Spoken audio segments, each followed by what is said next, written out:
Yo, what's going on, guys? Today I'm going to be doing another SPY review of how you could have played SPY today. Today was pretty simple. So today we had the FOMC minutes. So everyone was expecting like a huge move at 2 o'clock when that came out, 2 o'clock Eastern time, and that's what we got. So there was no surprise how we got all the volatility there, and also this line I just marked, this is the open of today. So there's no surprise there.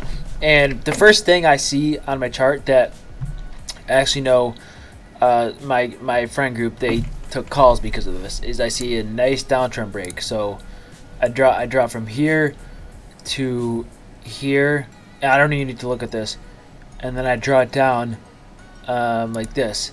And so right now I'm just trying from these 2 points, and they never took calls here, but I actually, when I saw this, I changed my line to go up a little bit. So I'll just do it like that. So it's right there, and then it was kind of choppy here, and once I saw this high, this high, this high, this high, they're all, see how these are like all in the same slanted angle. I changed my line again, and I still didn't take calls because I was watching the volume and I didn't see any like decent volume on these. See, look at the volume. There's red candle, green, red, green, red. There's nothing really like strong. And then when I saw this candle on this volume, see how this is double this volume? That's when I was like, okay, this is definitely the downtrend break because of this line. And a bunch of my buddies got on the calls. If y'all don't know Vandy on Twitter, go up and follow, but he did take calls right here. So yeah, other than that, like, this is a very, very clean setup, and I would have been very cautious with taking this only because of the FOMC minutes, but I mean, it worked out nonetheless. And ideally your price target is this liquidity up here, and as you can see, it got all the way here, but he sold around here because he used up a decent amount. And if I was in this trade, which I wasn't because I was actually already green today from another trade over here, I would have gotten stopped out. So obviously there's a lot of risk that comes with trading during the meetings.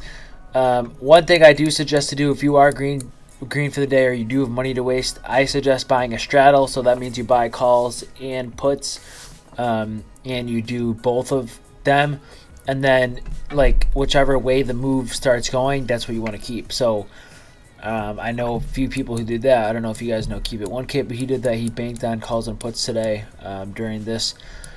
Hey guys, I just want to take a little quick break and say that if you do want to download this trading platform, there's a link in my description. This is called Tradeify. It's literally probably the cleanest platform out of anything I've ever used or seen, even cleaner than TradingView, Webull, all those stuff. I definitely recommend downloading this. I can share watch list and I can share market scanners with you guys if you do download this, so just DM me if you want those. So yeah, just click the link in my description. This is very, very good. This is a very good platform in my opinion. Definitely one of the best and most cleanest, and it's really changed my way of looking at charts and my trading, especially when I'm finding these very, very clean setups when I'm like preparing at night, right? So be sure to click the link in my description and download this platform. And last thing, I did partner with a trade service called Tradeify, and it gives you a lot of flow, and I found this to be really helpful. It's way, way cheaper than unusual whales and has like the same stuff, so I definitely recommend checking this out. Again, there's another link in my description if you want to download this flow service. It's a very great service, and you can track your trades in like a daily trading journal and just import them, and you can see your win rate and you can see a bunch of other nice stats.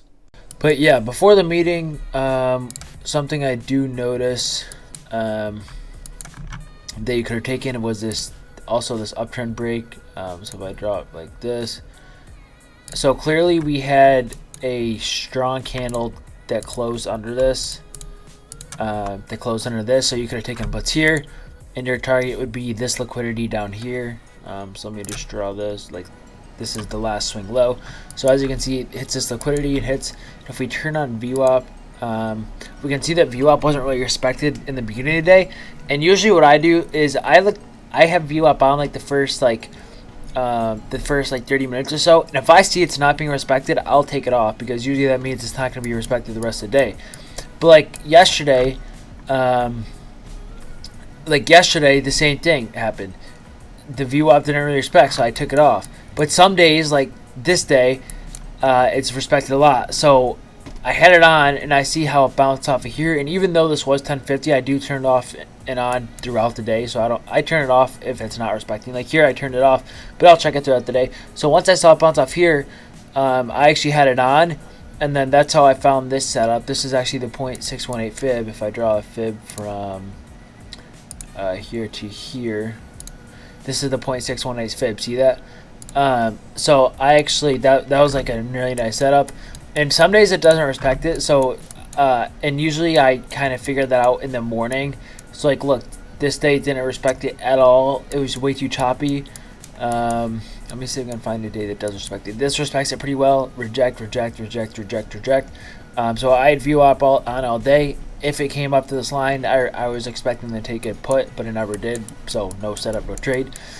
But that's just kind of my thing with VWAP. I have it on and off. It depends on if it's respecting all day. And today clearly didn't respect. Why? Because there's a meeting, and usually indicators and stuff, they kind of don't really respect that well if there's a meeting coming up, because it's really, really volatile, or it's very, like, it causes fear in the market, so there's not as much volume. So that's definitely something to take into account. And yeah, so I'm just gonna turn this off. And yeah, that was basically what I noticed. Another thing I did notice was we had this demand zone open.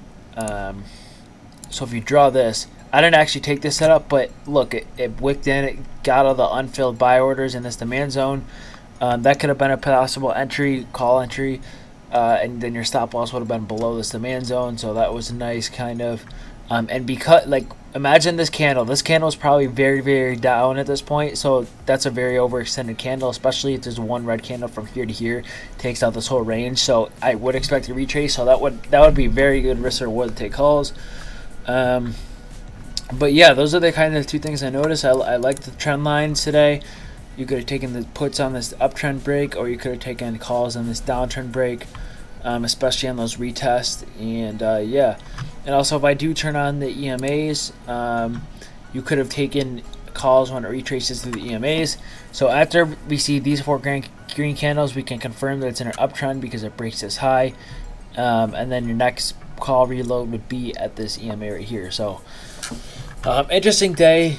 Again, I would not have, I don't really trade during these meeting times much, but it can definitely be helpful if you like straddle. It can be pretty easy money, I'm not gonna lie, especially if you're playing 0 DTE. But yeah, this is SPY review number 2, and I hope you guys enjoy the rest of your day. Peace out.